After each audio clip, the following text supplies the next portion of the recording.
Hey y'all, it's Andrew Reed with Mossy Creek Mushrooms. Glad to be with you guys today. I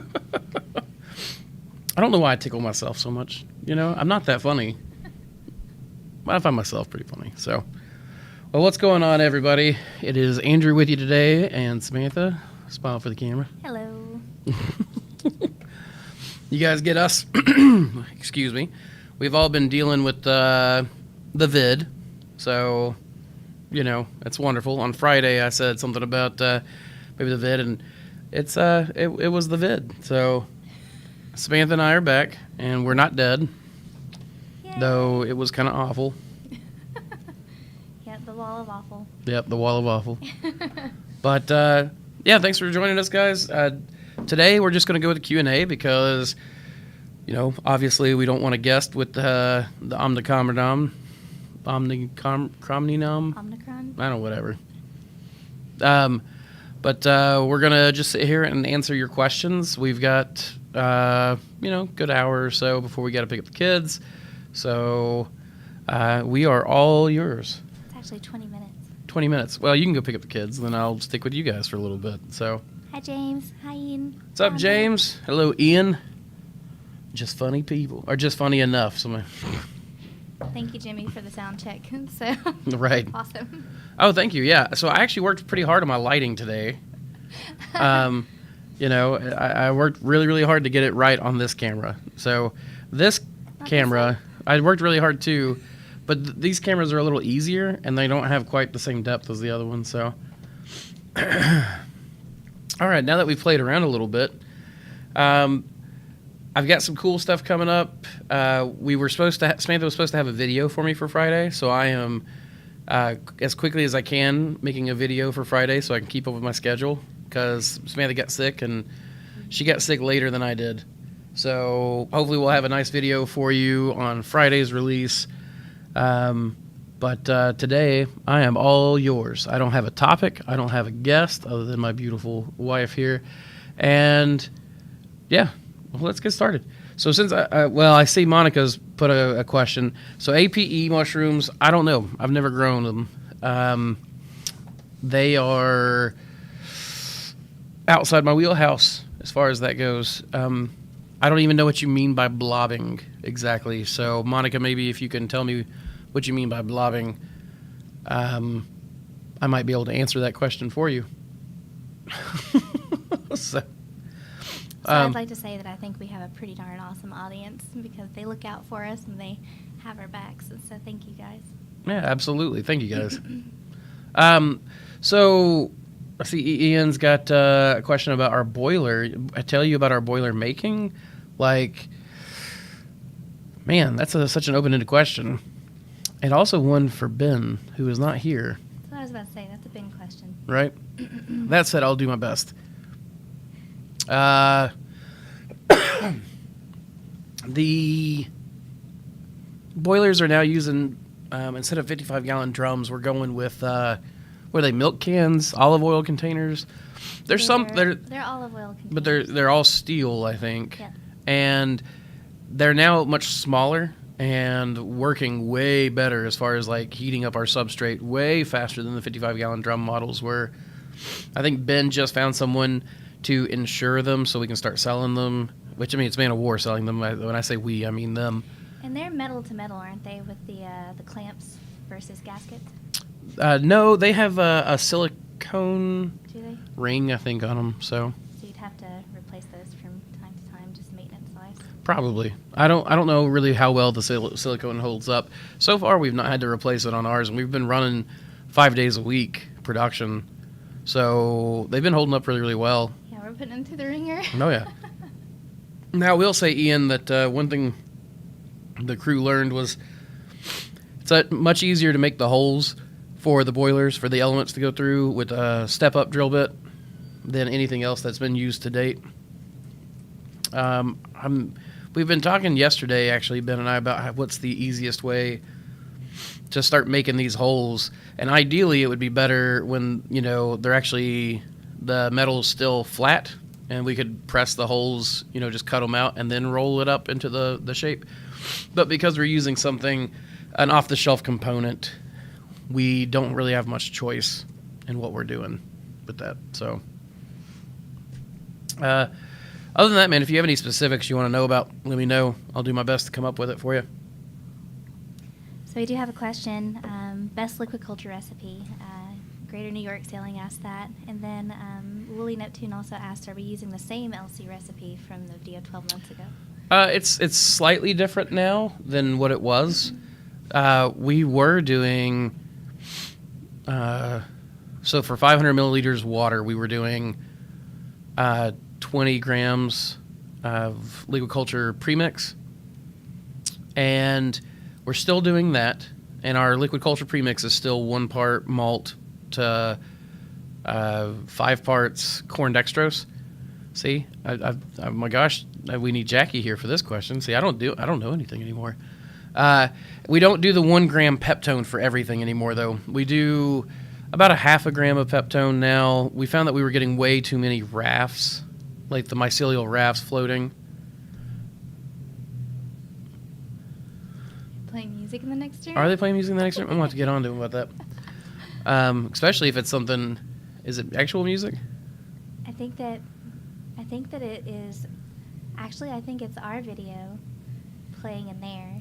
Ah, gotcha. So the crew always, whenever we're doing a live stream like this, they always pop us up on their phones and they listen to us while they're working. 4 parts corn dextrose. It's 4 parts corn dextrose, Jack says. Okay. See, this is so they can help us out. When they Yeah, absolutely. So it's 1 part malt extract, 4 parts corn dextrose, about 0.2 to 0.5 of a gram of peptone, and then the 500 milliliters water. And that is what we're using now for liquid culture. So we backed off of that because the mycelium was floating, and it was just creating too many rafts that float on the surface, and that's just annoying. So I will say that's something else. Yeah, how is it that you deal with so many items on your plate and remember everything? And I think the answer is that you don't. Oh no, I don't remember anything. Like, yeah, that's actually.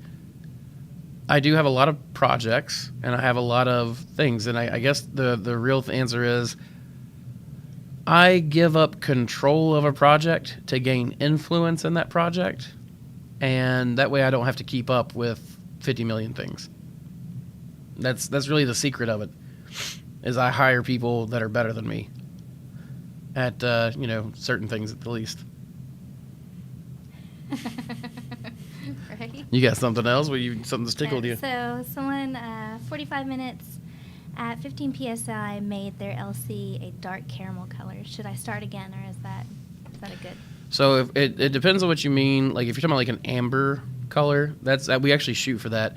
All these people who do like the crystal clear LC, I hate crystal clear LC. If I see, Jack and I have a rule, if we see liquid culture and it is clear or yellow, we cook it again. We do not like it if it is not amber colored. We want our liquid culture dark. We caramelize, whatever the people say, our sugars on purpose. So. Why? Because it stays cleaner. And I have a theory on this, and that is unproven, and that is that caramelized sugars are harder for bacteria to consume, but not really that difficult for molecular disassemblers, also known as mycelium, to eat. So that is why. And someone else has asked, let's say I order a liquid culture in, how would I go about maintaining that culture so I never have to go back and buy that culture again?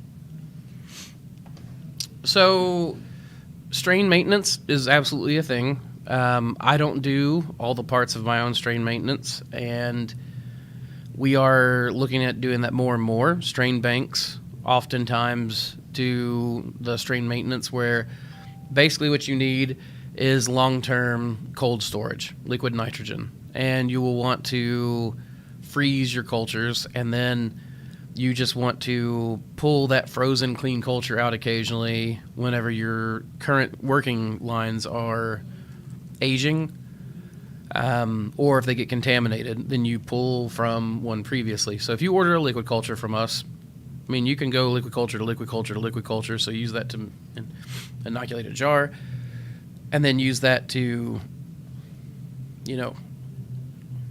basically just inoculate another and then another and then another. And then from that point, excuse me, got a cough coming on. You would just keep inoculating that until the line kind of degrades. I don't like to do that more than 3 times. So let's say you order a liquid culture from me. Liquid culture comes in. What I would do is put a few, like a milliliter or so on 2 or 3 agar dishes. So like a few drops onto each dish. And then use your liquid culture like you normally would. Like use it to inoculate a jar of liquid culture. From there, you would take the Petri dishes, and as long as they come out clean, you would then wedge that out to culture slants. Culture slants you can then wrap up, store in the refrigerator, and what I would do is wrap it with parafilm, drop 3 slants in a, like a 4T unicorn bag or something, seal it, or any poly bag, and then just store it in your refrigerator in a drawer. And now you can work with those Petri dishes and that liquid culture, but when something goes wrong, you can pull one of those clean slants out and use that to restart your line. And now you, in effect, have one of those strains forever. So. Very nice. So someone's asked if we saw Oak and Spore's stainless steel boiler. Oh, yeah. Oak and Spore's in our Discord. Yeah, absolutely. We've seen his. It's nice. Ours is going to be much cheaper. So. I will say that he has done an amazing job on his app, or his operation. It is gorgeous. It's very. He hopped on and had the video on, and we got to see kind of some of the latest stuff he's been working on, and it's very space agey and very cool. Yeah, he actually gave everybody that was in the video channel the other night a tour of his new op. I bailed, not because I didn't want to see it, but because I was like falling asleep at the, and it's mid-afternoon for him when it's late night for me, so. Yeah, that is the hardest challenge, is being in the Discord and wanting to see everyone and having to stay up till 1, 2, 3 o'clock in the morning and then coming to work the next day. And well, what's funny is I feel like Samantha and I have we're old now, we're going to bed at like 9, 10 o'clock. And our Discord starts getting hopping in the voice channels like, close to midnight. And then I'm just like, man, I'm not hanging on here till 3 a.m. when I got to wake up at 6.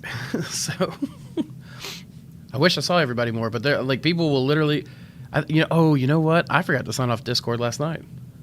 So you're still running? No, when I got on earlier today, it had automatically kicked me. Actually, a few people have done that. Oh yeah. Jesse fell asleep on there the other night, or a while back. So, yeah. Someone, let's see, Hungarian mushroom farmer. I saw in one of your videos that grain spawn has changed. Can you talk about it? I don't know what they're referencing, but I'll say like our grain spawn now it's made up in parts. So we do 2 parts oats. That's our standard is normally oats. It's 2 parts oats, 2 parts sorghum, or Milo, as it's called in the agricultural world, and 1 part whole corn. So I like the variety of size, and plus, of course, our straw and a little bit of straw and soy dust in there to mix as well. I'm loving it. It is kicking booty. I don't know if we're 10 minutes in yet, so it is kicking booty as far as speed of inoculation, cleanliness, ease to work with. It uptakes liquid culture very, very easily. We're getting tiny microscopic points of inoculation. We're getting a little bit larger than that. And then we're getting the oats, which are the powerhouse, really, of that mix. They have all that nutrition that really help with a good leap off.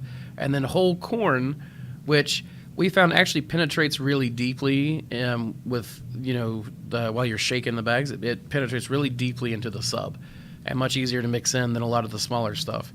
So it makes for larger points of inoculation that mycelium more readily leaps off of, but also, gets down deep. That's how it's changed.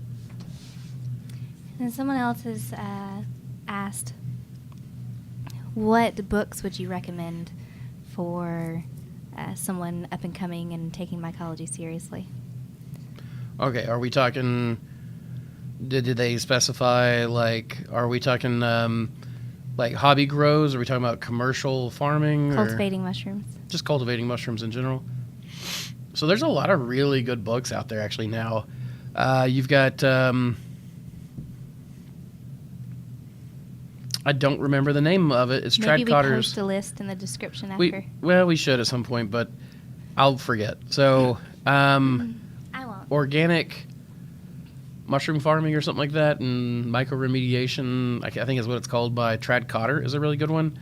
Radical Mycology is right now my favorite book. I hate the politics in it, but that's okay.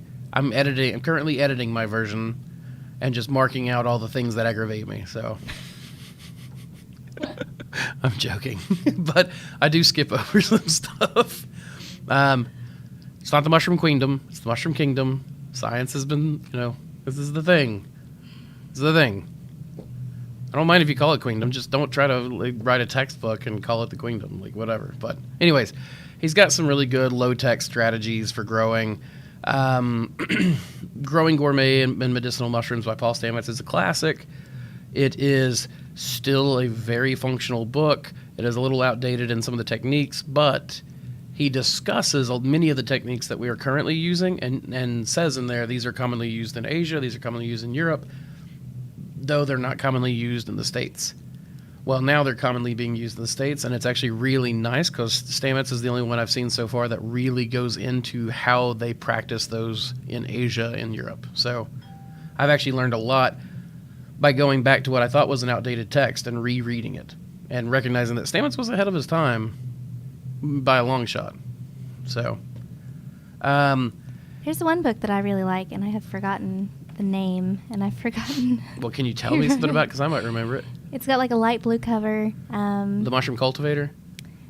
No, it talks essentially about foraging for mushrooms and kind of the migration of individuals who follow the forest fires around to. Oh, I just thought it was a really. The Mushroom Hunters by Langdon Cook. There you go. That's actually a really good cultural book. I feel like they don't talk a lot at all about like how to grow mushrooms, but they do talk a lot. Landon talks a lot. Langdon? I don't remember. I think it's Langdon, but talks about kind of the outlaw culture, and that outlaw culture is still we're a syndicate. I mean, it's outlaw culture. Screw formality. Screw the big organizations. We're tearing the temple down. So. I just really like those shared experiences. And I don't know, there's just something about them that I feel like teaches a very underlying, nuanced. It was an excellent book.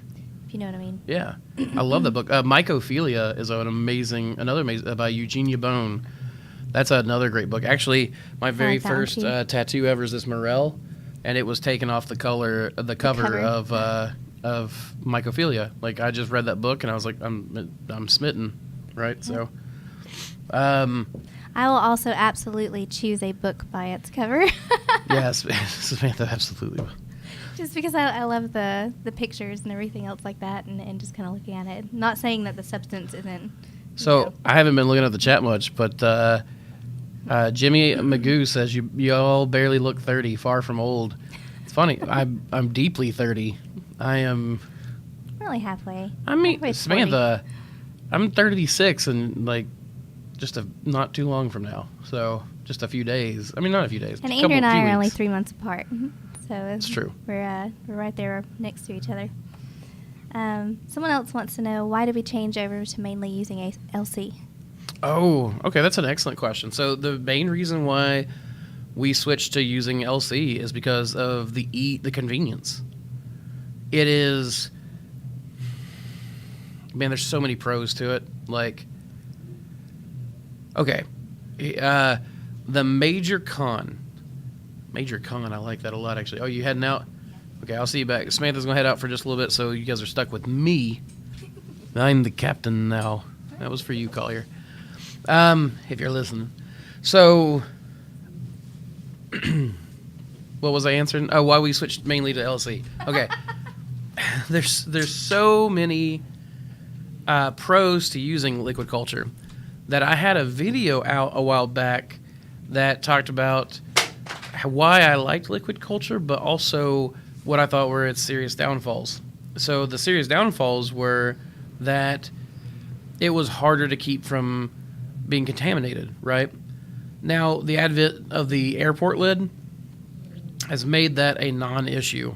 So the answer is because now we can use liquid culture without the major handicap that had it, which is why I made that video that says I was wrong on it. And of course, the video where I say I was wrong is the single most popular video I have ever made for some reason. So, oh my gosh, what are you doing? We got Mike Myers in the studio. How you doing, Michael? Myko, doing good? Glad to hear it. Well, see it, I guess.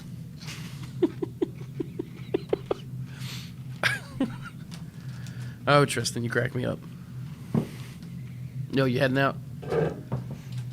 What happened to your hand? Too much murdering? Too much murdering? Ah, gotcha. Well, have fun murdering mushrooms. Thank you, sir. Goodness gracious. So, mainly on the liquid culture, the big pros are ease of use. You can pull syringes, and so you can pre-pull them and have little charged syringes right there ready to go.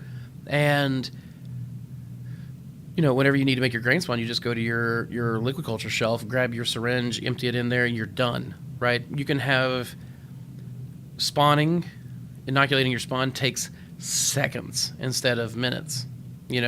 There's no more cutting open, opening dishes and sterilizing your scalpel and blah, blah, blah. No, everything's already pre-sterilized, pre-packaged, ready to go. You got no setup time, no teardown time. Now, liquid culture also puts a lot more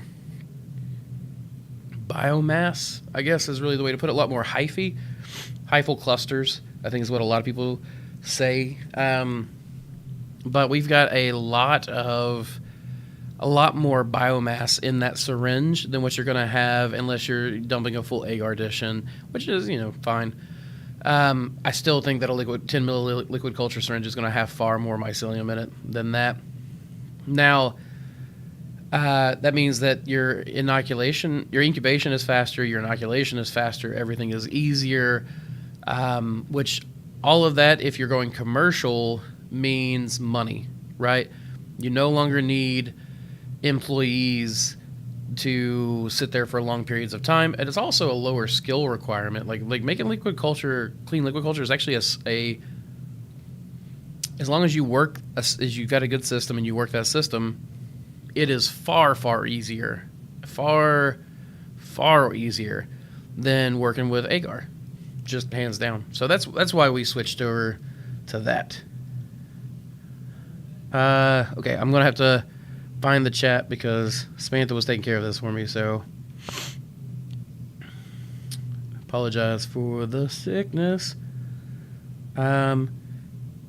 What do you think about LC lids without syringe filters? If there's no FAE, then growth may be slower, and LC lasts longer.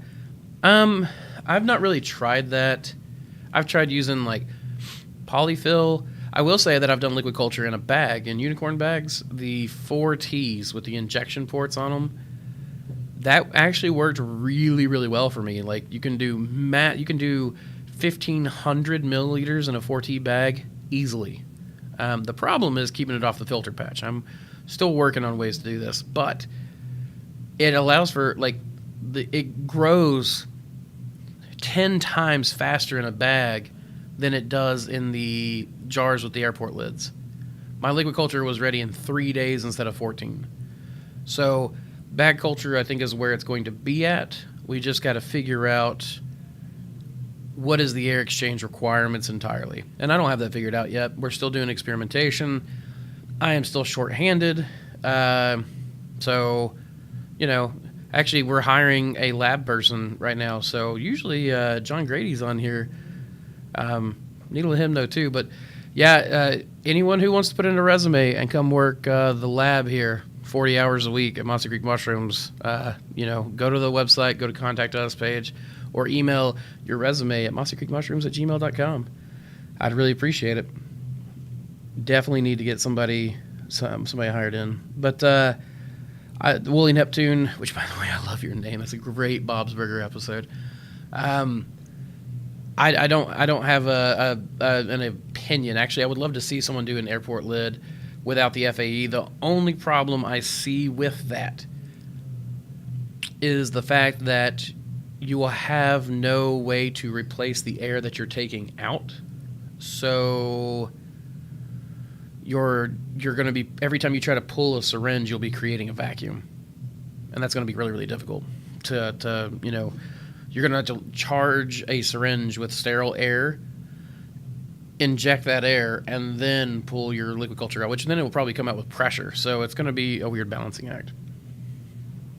And I know this from when I melted the syringe filters one time by spiking my pressure cooker up to like 25 psi.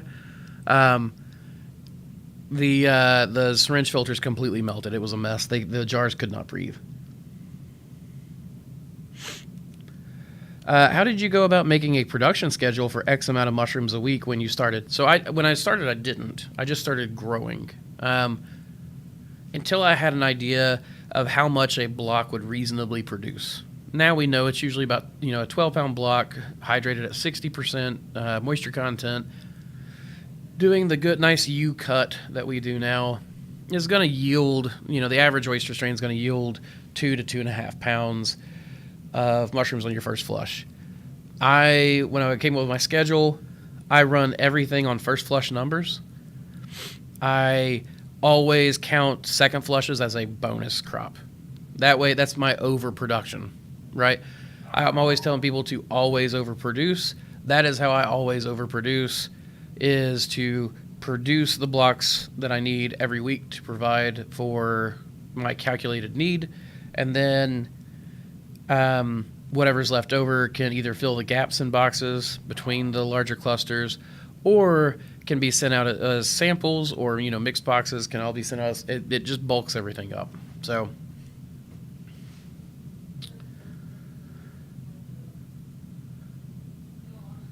somebody says that Samantha's audio was not working. I'll have to check that because she's coming through loud and clear for me.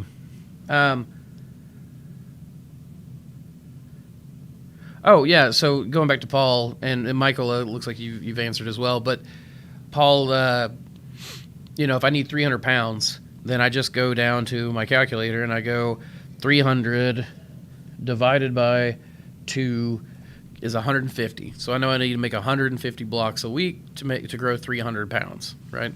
So, and that scheduling will help you with everything. Like eventually, we sell blocks now as well. So when we have got clients coming in that sign up for weekly amounts, that's constantly in flux.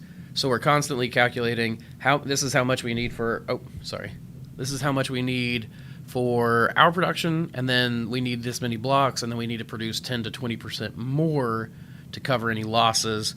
If a client's order of blocks goes down, then we'll at least have something to give them. And that's the thing, is that we offer a guarantee on our blocks that we will have something for you. If you order oyster blocks, we will have some oysters for you, but we've got to, we might have to swap things out depending on if there was a contamination or something. When adding agar to a liquid culture, what is your recommended amount of colonized agar? Would you add a couple plugs or half a dish? Cody, do you mean colonized agar? To make culture. Okay, yeah. So a needle biopsy. It's a tiny little piece of tissue. Barely, it's just the depth of your agar.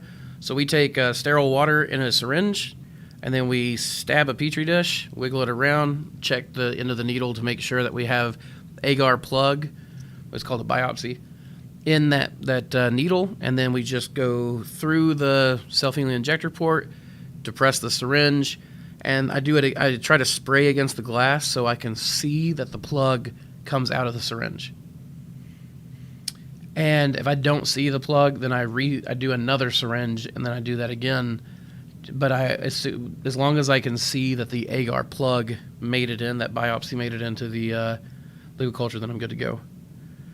Thank you, Rother. I appreciate it. Yeah, I love Carhartt. I really hate their stance on the vaccine mandates, but whatever.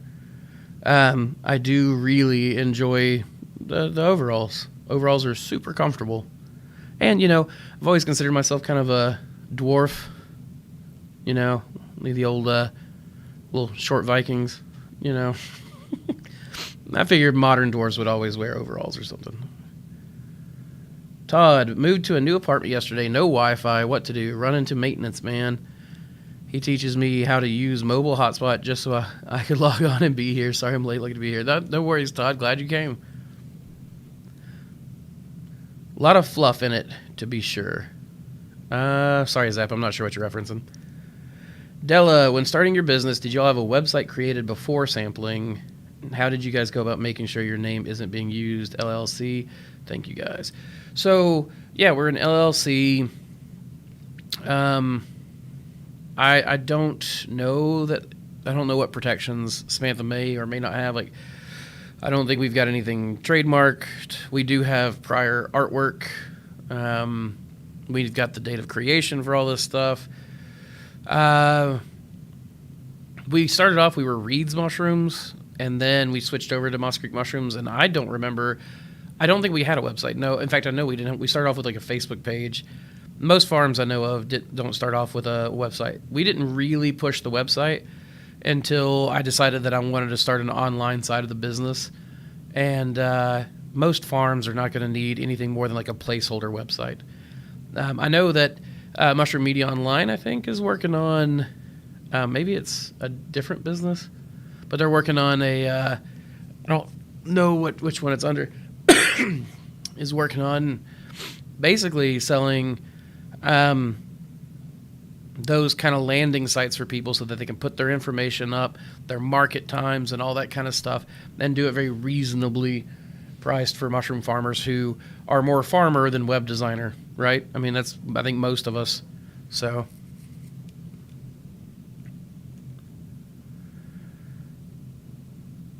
in your opinion, is moving air something we should be trying to avoid when growing mushrooms in enclosed spaces? Not referring to FEAE, just moving air in the small space. Yeah, I don't worry about it. A lot of people try to the only reason to move air around really is to mix your air, and most grows have got enough air flowing through them that there's not a lot of mixing necessary. That said, we do have some semi-dry spots, some semi-wet spots, and what we're trying to do is really just figure out king oysters like it a little drier, so why don't we put the king oysters in the dry spots? Why don't we put the heavy moisture feeders into an area that's a little bit more socked in? Again, no grow room is ideal, and you're going to have spots that are just not ideal, so you might as well work with those as much as you can. And it kind of becomes an advantage to having those spots, those drier spots and wetter spots that you can learn, so, and then use. Seth Warner, have you guys tried putting a little bit of agar in your LC?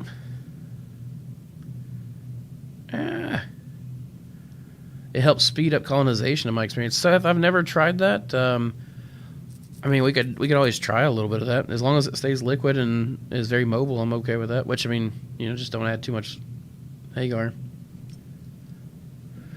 Saw your video on using spent blocks as a feed for mealworms. We do the same and feed the worms to our birds. What are your thoughts on then using the dirty bird sawdust bedding as mushroom substrate?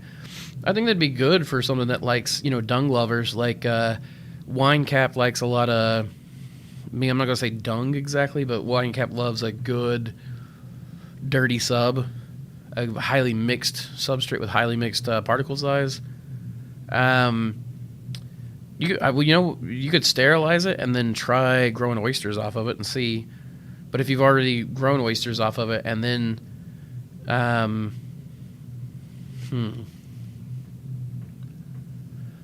that honestly might be better to just feed to not mealworms, black soldier fly larvae. That's probably what I would do with that. I don't really know that I would want poop in, unless it's composted. I don't know that I would want to get that near a food product just to stay in MGAP practices, My turkey tail bag is fully colonized. Any tips to get it to fruit? How do I prepare it for ingestion? Tea. So tea is usually the best way for turkey tail. You can also dry it and then grind it. It is a tough mushroom to grind, but it will grind. It's not as tough as reishi. Colonization is super easy for turkey tail. Fruiting takes a long time. You got to remember, these are a hard polypore, and these hard polypores they grow all summer long, right? The turkey tail is not expecting. They'll cover a log. They're not expecting those mushrooms to be eaten up really until the winter comes and kills them off, and then bugs start tunneling through them and grind them down. So turkey tail is a fast colonizing species, but a slow fruiting species. So whatever you fruit them in needs to be a fairly clean room, because you will get mold growing on them if your room is dirty.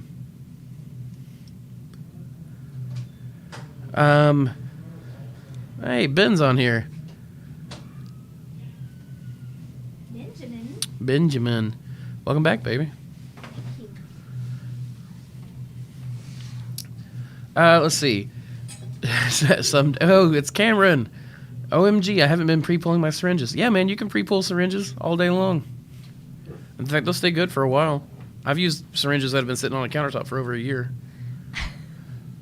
In fact, we have found syringes that have fallen behind the couch and behind desks and everywhere else, and they would have been back there for 2-3 years, and then popped them back out and threw them in a plate, and they did just fine. Yeah. It's crazy. I mean, man, I'm constantly surprised by how tough mycelium is. It just kind of like goes in stasis. Okay, Zap Bannigan. Love that name. Very Futurama of you. Cut off the top of a half-gallon jug. Set the bag into the jug. Would that do it? What are we referencing? The turkey tail? I don't know. Zap, you're going to have to let me know what you mean. Soy flour versus soy hull. So soy flour is actually made from the bean, whereas soy hulls are made from the hulls, the outside protective layer. You can use soy flour and stuff, but you have to use it in much smaller quantities than what you use the soy hulls, and I don't know the exact percentages off the top of my head right now. You get like soy meal, soy flour, things like that. Personally, I would think it's gonna be better and cheaper to go to your farmer's co-op and just buy soy hulls, like a bag of soy hulls, if you're wanting to grow on. Well, you oriented back, baby? I am. All right, well, I'll let you cover it then. Wait, what am I covering? No, I'm not. Asking questions. Okay, so I'm not entirely oriented. So which was the last one you answered? Okay, so the soy flour versus soy hull by Powell, I think. All right.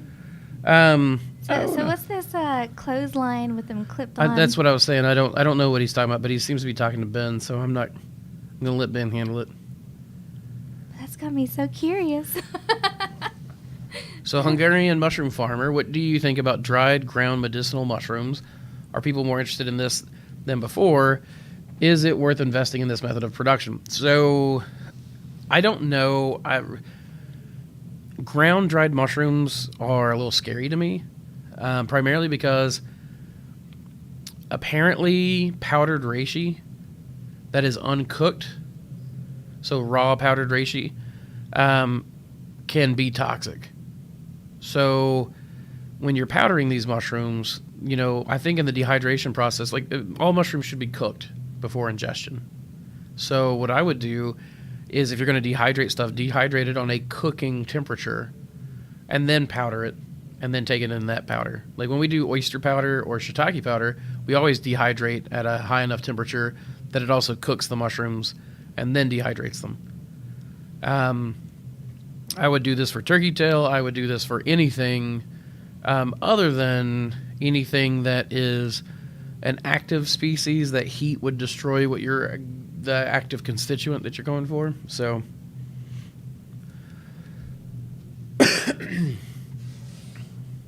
There's another question, but I'm doing a little research first. I can't remember the Celsius to Fahrenheit ratio.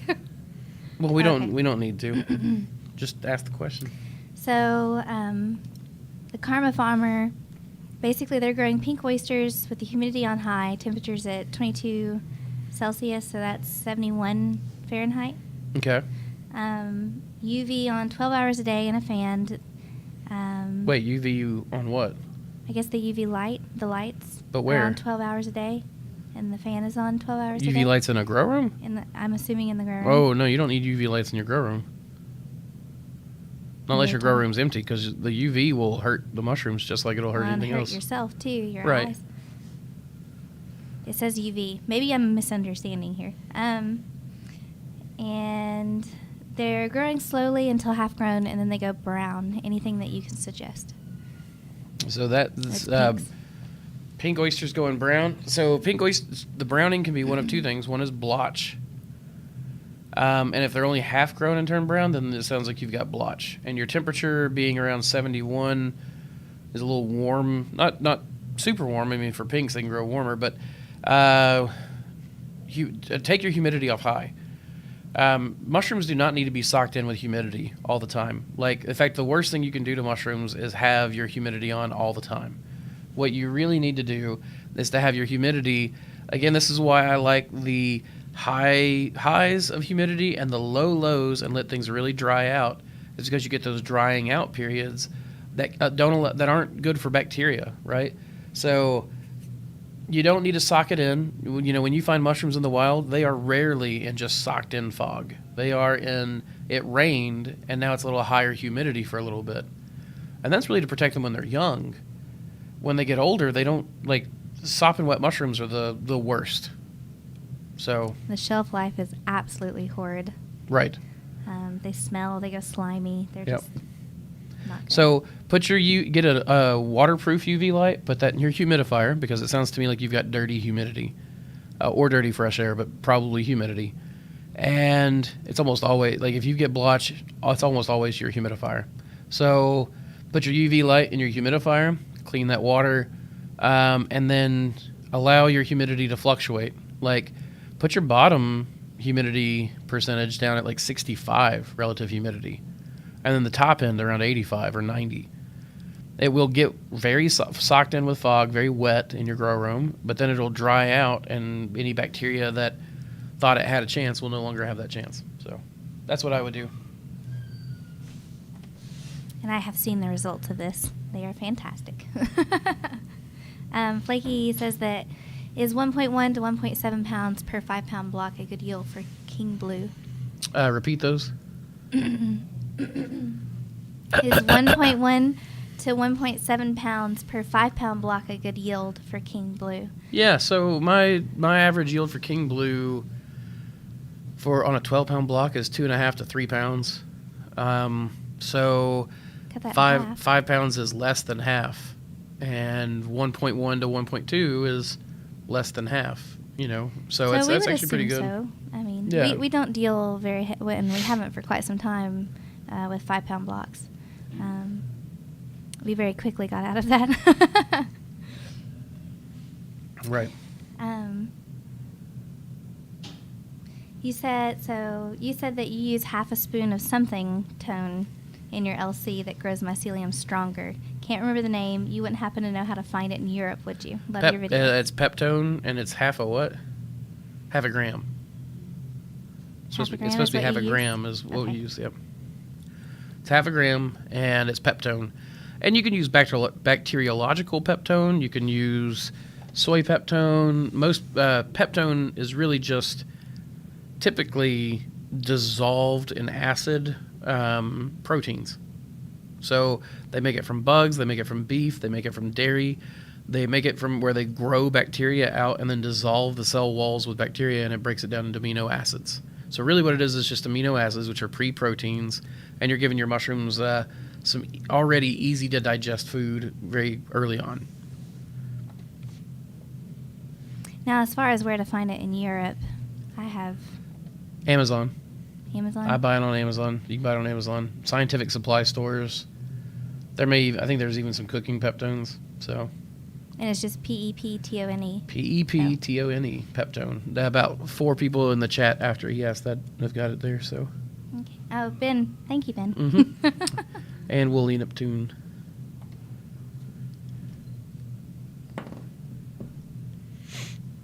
Someone said they tossed out the animal peptone, that it stinks so bad. The bacteria. So here's the thing: like everybody talks about the bacteriological peptone stinking, and it does kind of stink, but it makes my mouth water. So it's got kind of a cheesy smell to it. So Drew Cardinal said, do you guys still have the CSA, and how did we go about starting that? We do actually still have the CSA. Well, why don't you take that one? Yeah. And what we do is a lot of the other farmers would sell at year to 6 month increments, and we started selling at 1 month increments. So you can buy 4 weeks worth of mushrooms. It's a smaller box. It's anywhere from 2 to 3 pounds. Sometimes we'll get a little happy and add some extras because we just want someone to eat them. And it's $100, so it's $20 a week. And it's a very easy upfront cost, and you're getting your money's worth. So I suggest any farmer out there, that's a really nice way to kind of reach out to your customers. And yeah, I really like it. It basically, no matter what mushrooms you have, you can put them in the CSA box. You can put a nice mix in. Ours says that it's 2.5 pounds of mushrooms at $10 a pound per week. So you get $100 for the month, $25 a week is what that breaks down into, and then you get like 2.5 pounds. Ours actually ended up being like 3 or 4 pounds, just because we're really kind of like, here, take these mushrooms, enjoy them, really push it. But it allows you to just work with anything that you've got going, and then when people can do it by the month. $100 for the month sounds kind of expensive until you realize that you've gotten like 10 pounds of mushrooms. And when a family finally sees what 10 pounds of mushrooms over a month looks like, it's a lot of food. So it's actually a pretty good value for them. And it's good for us because it's like it allows us to pivot. Oh, crap, we produced too much chestnuts. We produced more chestnuts than our chefs asked for. Put them in the CSA. Let people try something new. Let people enjoy it. Do a new mix. Do whatever. So, the CSA has been good to us. we very quickly received phone calls in return of, how do I store this? How do I make it last longer, or shelf life stable, or can we skip this week and then go next week, please? Yeah, it's quite a bit. But yeah, it's been very awesome. And I will say that we had our first 3 customers who then turn their friends onto it, and very quickly we had 6 and then 12, and then so it's then they became overwhelmed and kind of took a break. So it's not something that you can expect consistently so much, but it's definitely a nice boon.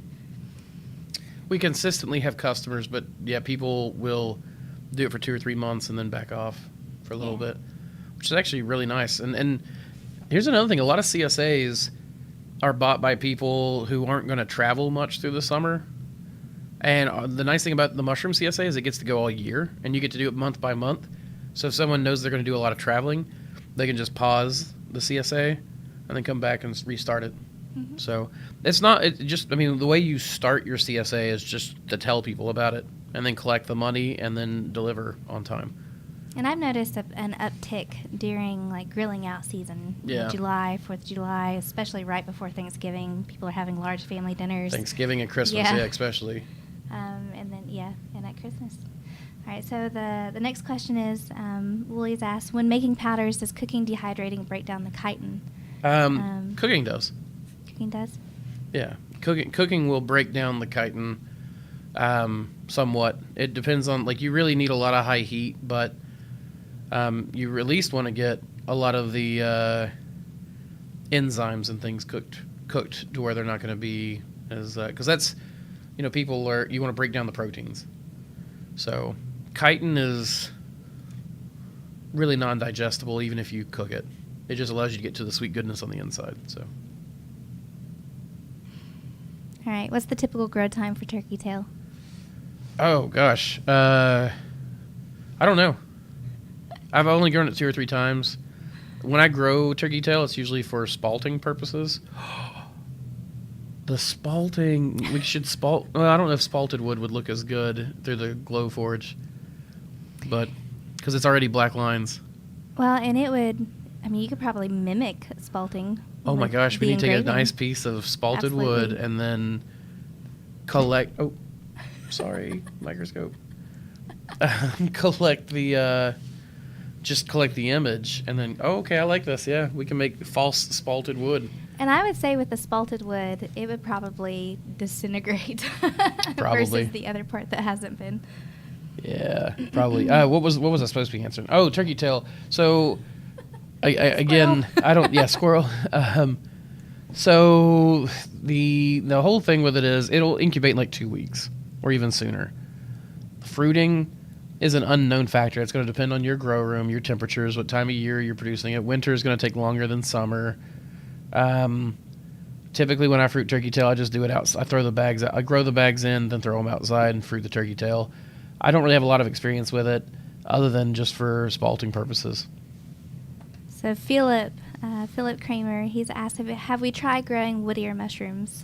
Oh yeah, He can't find a good substrate recipe, but he knows that it can be grown in bags Master's Mix, all day long.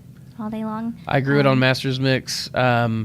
You want to expose a lot of surface area, and then one of the things that one of our previous employees figured out was it's another long fruiting strain. So wherever it's going in your grow room, unless you're going to move it around, it's going to stay there a while. Because again, wood ears are one of those mushrooms that grow all summer long. They wait for a rain, and then they do a massive flush of growth through the rain, through the humidity, and then they dry up and shrink and wait for the next rain. It rehydrates them, and they grow again. So what you've got to do is they will grow mold on them in a grow room. So one of our employees figured out if you just hit them with the pressure washer lightly, obviously you don't want to just really job it in there, but if you spray them down with the pressure washer every day that you clean, it keeps the mold off of them and they rehydrate, and then you just let them dry out again and then rehydrate them again with the pressure washer over and over again. And that's the best way we've found to grow them. Would you say that that's a financially worth it pursuing that niche market, or No, sticking probably with just common strains? not if you're okay eating Chinese mushrooms, because the truth is that the Chinese have got like a whole town in China where the primary industry is wood ear cultivation. It dries. Nobody ever eats fresh wood ear. They always rehydrate it. So, Far West Fungi grows it, and it's probably going to be cheaper to buy it from Far West than it is going to be, because they can do it on a massive scale. Far West has been doing this since the Brooks, Warden, and oh my gosh, I forgot the other people's names. I'm sorry. They've been growing since like the 1970s or something. So they've got infrastructure. They can do a lot more. Wood ear is fun. And wood ear is really nice if you want to grow a medicinal mushroom for heart health. But no, it's probably not economically worth it yet unless you can do it on a massive scale. So Joey said that he's recently purchased lion's mane from us, and he's thinking that maybe he didn't put enough water into his grain bags, and the sawdust is not very moist. Will mushrooms eventually grow, but maybe slowly? Well, so lion's mane, lion's mane is really easy to grow that one time, and then it's really hard to produce consistently. And one of them is because it's when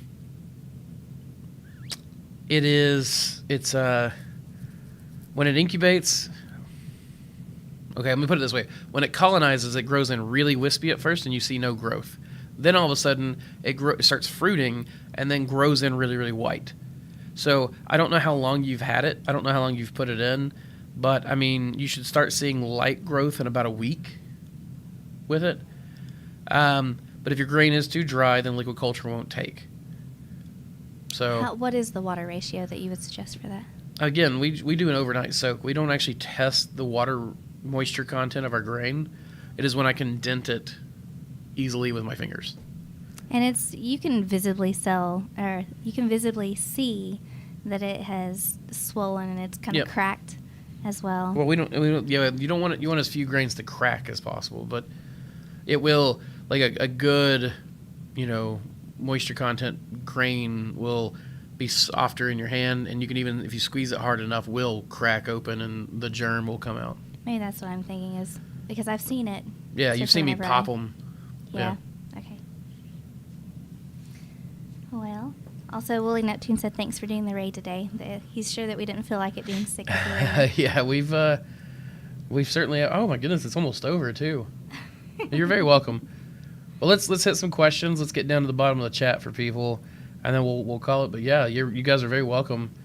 It's been nice to stay in the saddle, even though. Here's the thing, guys. I set some goals for myself, and then we got sick, and then people called in, and we're still meeting the goals. This is like, did you know that you can plan things out?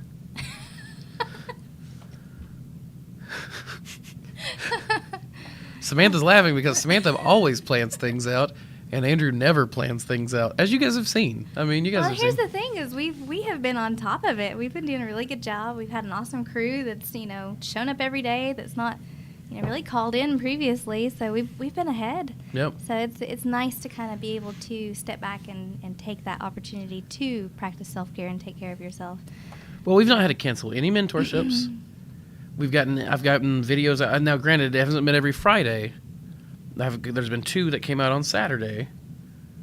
But that's okay. I'm okay with that. I'd rather it be Friday. But also, we're not entirely sure that we have the Rona. Like we weren't tested, but people around us were tested, and they tested positive. So yeah, well, definitely an exposure there, right? But I'm pretty sure I've got it. Here's another thing. Or had it, rather. We've been completely renovating the old grow room, and there was some dust and a little bit of mold and whatever else in there. So I thought maybe I got a sinus infection from that. Yeah, but then Jack called in, and Jack wasn't in the basement, so it was a sickness. That's true. So, and I had fevers and chills, so.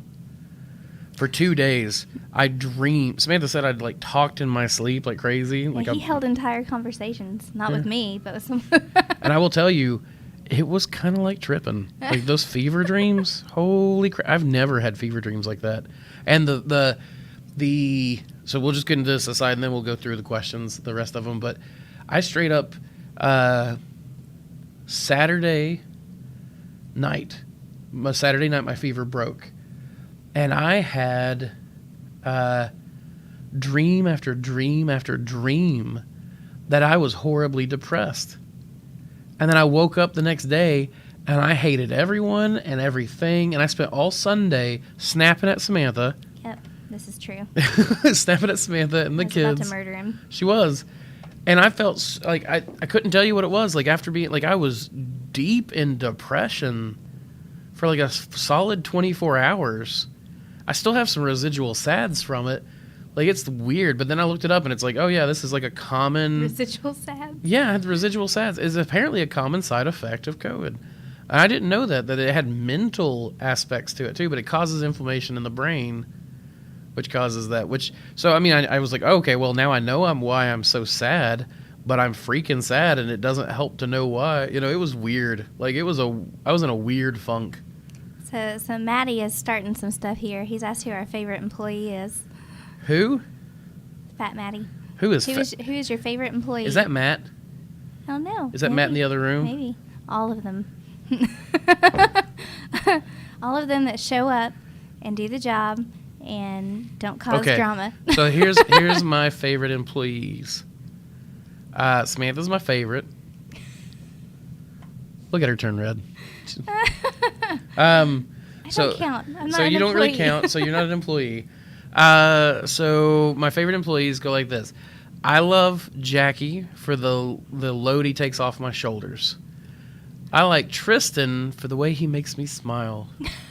I like Matt for the fact that there's no job too dirty. And I love Collier because, well, A, he's my son, but also he's freaking hilarious half the time. Now, granted, he's always hilarious right before he takes it too far. And he gets that from his dear old dad. But, And then, like that's all the employees we really have other than like off-site, I guess. So Yeah. that's the guys that I see every day.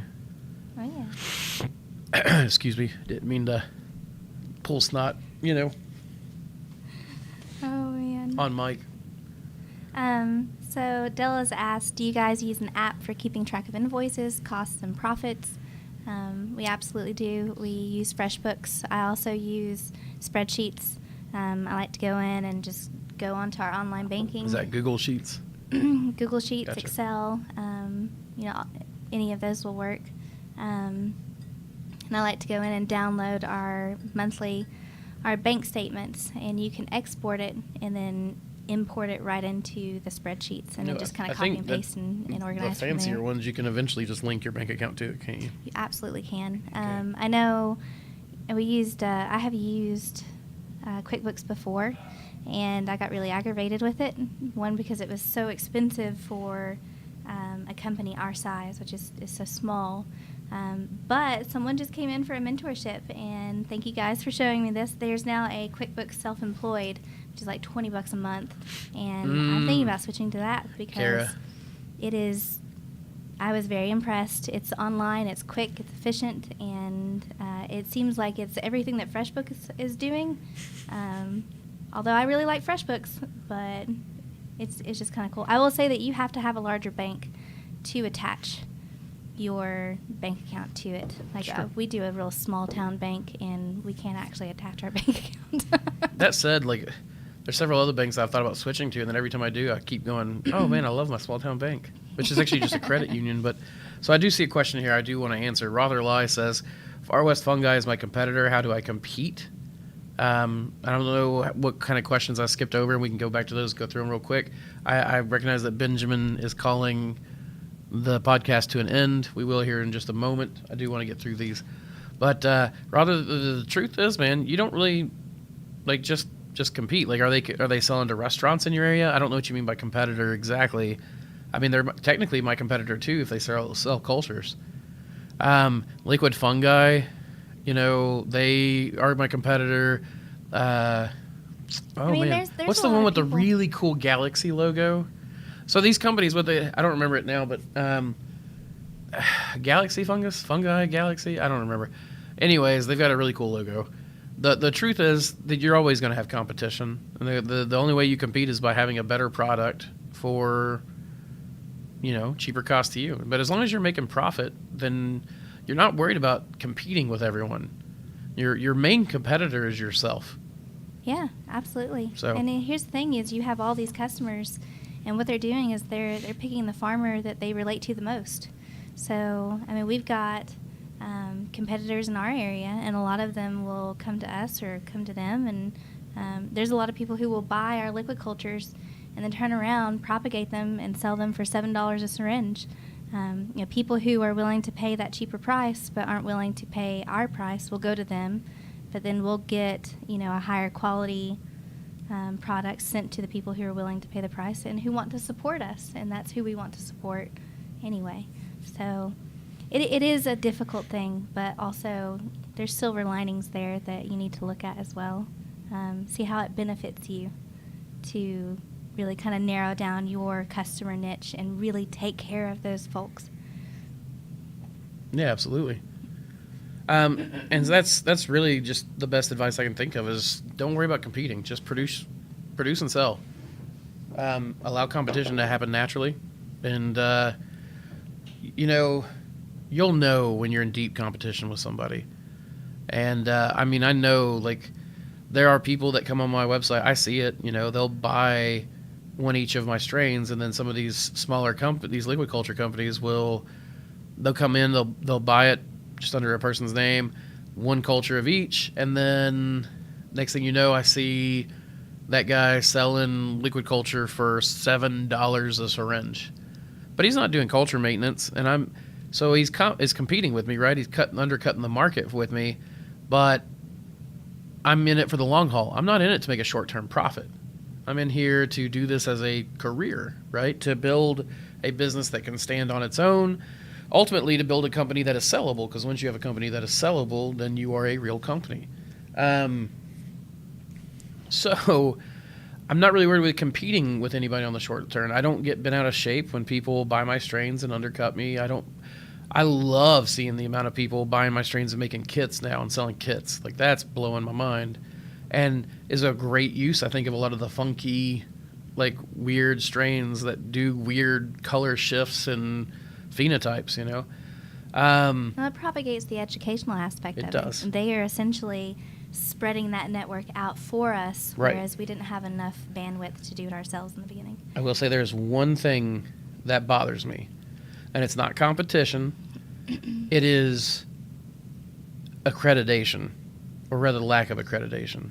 It really burns me up when someone produces, you know, they use my strains Our and names. I don't like, no, I like that. I like it when people use our strains, but they use our names. I like that.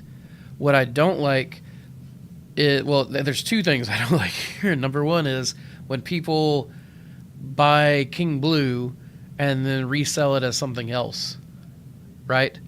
And they're like, oh, look at this, blah, blah, blah. You know, that I'm looking at you and I'm like, I just sold you this King Blue culture. Now you have a culture that looks exactly like it, behaves exactly like it, but you completely changed the name of it. It's like Blue King now. Or No, like, it's something even like worse than that. Like, I mean, I see what you're saying, yeah, but it's like, if somebody was to search for King Blue, then I would pop up. I have a chance to compete. You know, if someone's selling my King Blue liquid culture, like, you know, that's okay. Eric Meyer sells King Blue. I don't care. He sells it as King Blue. And when someone searches King Blue, they're going to find information about how I bred King Blue. And here's the thing. This is entirely a complaining session. There's nothing I can ever do about this. And I don't want to do anything about it. I don't want patents. I don't want trademarks. I'll just keep creating new strains. And in the long term, people will keep coming to me because they, you know, eventually it feeds back up the chain. And people will eventually see that I am producing regular work. So I don't get bent out of shape about it, but it's hurtful when people take your strain, rename it, and then try to remove any accreditation of you and the creation that you've created. Like, that's what bothers me. It's not even the competition, it's the robbing of reputation. So, and I think people do that because, you know, I don't know. I don't know why people do that, actually. So that bothers me. The robbing of accreditation.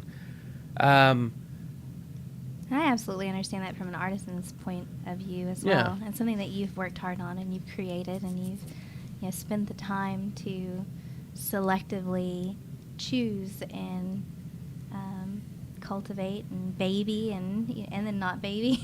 Like there's this whole rearing process. And that's a lot of work. It is, yeah.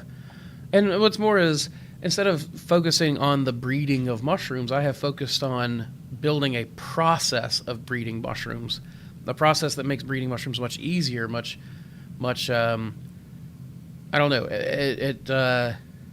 The work speaks for itself. We've got a lot of unique phenotypes that other people just don't have, and that comes from the process that we've developed. And I really like that. And I'll be honest, I like, you know, the pat on the back. I like that a lot. So, but there's a reason why I like being on camera. But even though I'm like deathly afraid of cameras. But yeah, we'll get past that now. We're done. I'm done with that conversation. The bitch session is over. That's really the problem that I hate is I hate when people try to rob me of the minor amount of accreditation. I love Lenny. Lenny sells King Blue and Pathfinder. Lenny has sold other of my strains. Lenny calls my strains by my names. And I think he even directly credits me in the descriptions, which is more than I'm asking for. Like, I love that he does that. That gives me such mad respect for him.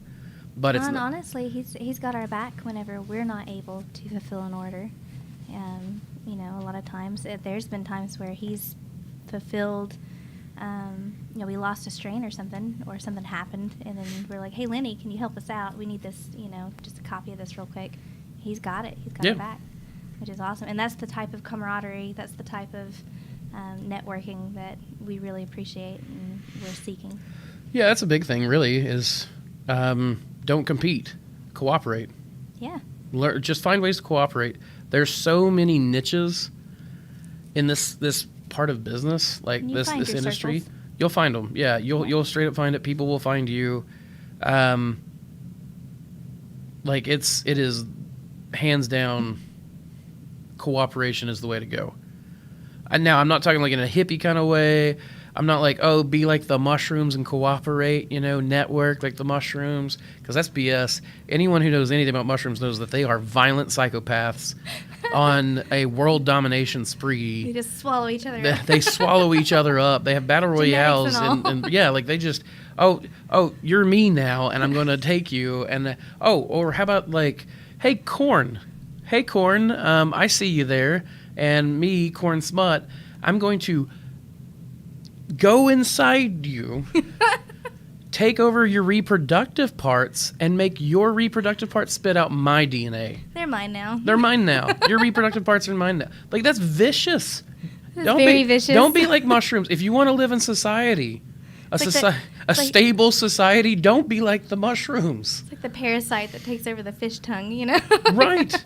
Or the cicadas. This past year when we had Issa and Carl come, Yes. and we took them up to Panther Creek State Park, and we saw all the fungus I cicadas, remember. where Yeah.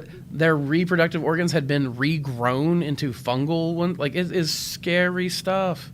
Mushrooms ain't all nice and squishy like people want them to be. So we do have some quick questions. Yeah, let's do some rapid fire and then call this good, because I'm having a great time, actually, but I don't want people to get too, used to seeing my face for 2 to 3 hours. And I do have a habit of doing that, so... So a lady has asked, how do you do second and third flushes? Leave the bags alone. Next question. Well, I just want to very quickly, Quickly, I'm sorry. go. Whenever you pick, make sure you kind of clean the block as well. So you pick, and then don't leave any little bits and stuff behind that are going to rot in the block, that are going to grow mold, that are going to age and attract fruit flies or anything else. Just kind of take your finger and swipe through and clean the block really good, kind of scratch it up, and then let it go from there. You'll get really nice second and third flushes from that, just keeping it clean. And if you pick anything that looks questionable, chuck it, change your gloves, throw that block out, and go to the next one. Don't cross-contaminate between your bags. Just be very aware of that. It is better, in my opinion, to toss, a pair of gloves and put on a new one. Anyway,